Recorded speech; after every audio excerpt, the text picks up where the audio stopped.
नमस्कार दोस्तों, today we are going to talk about an election जो कि हेडलाइंस में छाया रहा, वाइस प्रेसिडेंट ऑफ इंडिया का इलेक्शन 2025। ये इलेक्शन बहुत ही स्पेशल रहा, इसलिए भी क्योंकि वाइस प्रेसिडेंट जगदीप धनखड़ ने अपने हेल्थ रीजन की वजह से 21 जुलाई को रिजाइन कर दिया था। और सोचिए, यह सिर्फ तीसरी बार हुआ जब किसी वाइस प्रेसिडेंट ने अपना टेन्योर पूरा होने से पहले रिजाइन किया हो।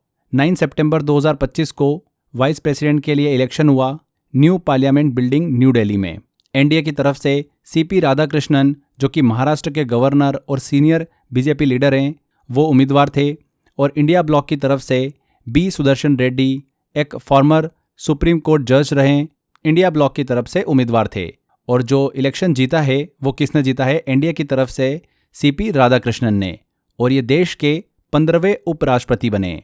चलिए डिटेल में चर्चा करते हैं। यहाँ पर देखिए, अगर हम इलेक्शन की बात करें, वाइस प्रेसिडेंट इलेक्शन की, तो इलेक्टोरल कॉलेज में 781 एमपीज थे, यानी सिर्फ लोकसभा और राज्यसभा के मेंबर वोट करते हैं। स्टेट एमएलएस का रोल नहीं होता इसमें। वोटिंग सिस्टम जो रहता है वो secret ballot with single transferable vote के माध्यम से होता है, एसटीवी के माध्यम से। मतलब एमपीज अपनी प्रेफरेंस लिस्ट देते हैं और काउंटिंग के बाद जो कैंडिडेट 391 वोट क्रॉस कर जाता है वही जीत जाता है।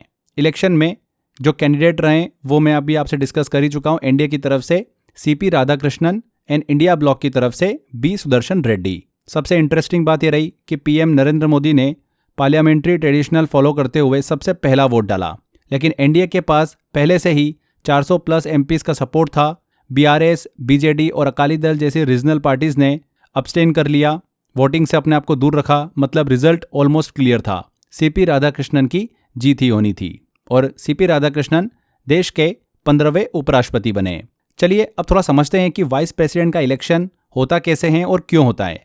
तो हमारे कॉन्स्टिट्यूशन का आर्टिकल 66 और एक स्पेशल लॉ है presidential and vice presidential election act 1952। इन दोनों में रूल दिए गए हैं, आर्टिकल 66 और स्पेशल लॉ जो मैंने आपको बताया एक्ट 1952 वाले में।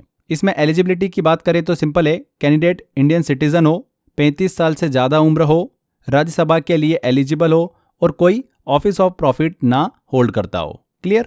नॉमिनेशन के लिए मिनिमम 20 एमपीज प्रपोजर्स और 20 एमपीज सेकेंडर्स चाहिए होते हैं और 15,000 का डिपॉजिट भी करना होता है। वोटिंग हमेशा सीक्रेट बैलेट से होती है और प्रोपोर्शनल रिप्रेजेंटेशन सिस्टम से। आगे फ्रेंड्स, अब बात आती है कि वाइस प्रेसिडेंट करता क्या है।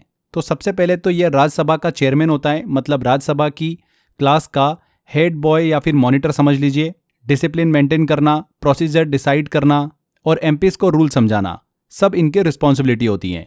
और अगर कभी प्रेसिडेंट अपना काम ना कर पाए, जैसे मान लो रिजाइन कर दे, उनकी मृत्यु हो जाए या फिर हेल्थ इश्यू हो, तो वाइस प्रेसिडेंट टेम्पररी प्रेसिडेंट बन जाता है मैक्सिमम 6 मंथ के लिए।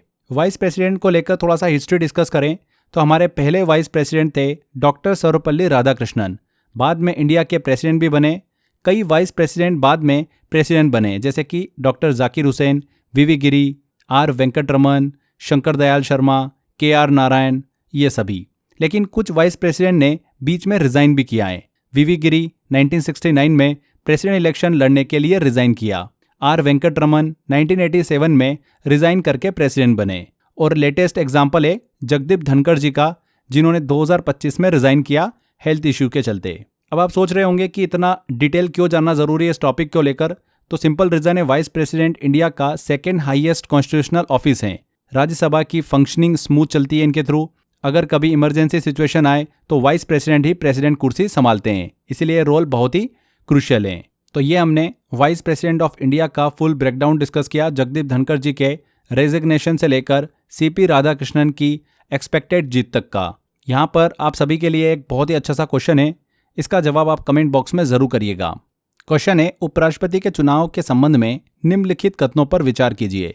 उपराष्ट्रपति का चुनाव पार्लियामेंट के दोनों सदनों के सभी सदस्यों द्वारा किया जाता है, इलेक्टेड प्लस नॉमिनेटेड। सेकेंड देखिए, यहाँ पर स्टेटमेंट है, उपराष्ट्रपति के चुनाव की व्यवस्था भारतीय संविधान के आर्टिकल 66 में दी गई है। यहाँ पर हमको बताना है कि ये दोनों स्टेटमेंट जो दे रखे हैं वो करेक्ट है या फिर नहीं है। Only one, only two, both 1 and 2, या कोई भी स्टेटमेंट यहाँ पर करेक्ट नहीं है। तो कमेंट में ज़रूर बताइएगा इसका आंसर। आज के सेशन में इतना ही फ्रेंड्स। आई होप आपको वीडियो इन्फॉर्मेटिव लगाए। वीडियो अच्छा लगा है तो वीडियो को लाइक एंड शेयर जरूर कर दीजिएगा। इस टॉपिक के ऊपर जल्दी मैं आपको टॉप इंपॉर्टेंट MCQ वाला वीडियो भी दूंगा, काफ़ी इंपॉर्टेंट होने वाला है वो अपकमिंग एग्जाम के हिसाब से। तो सेशन को यहाँ एंड करते हैं।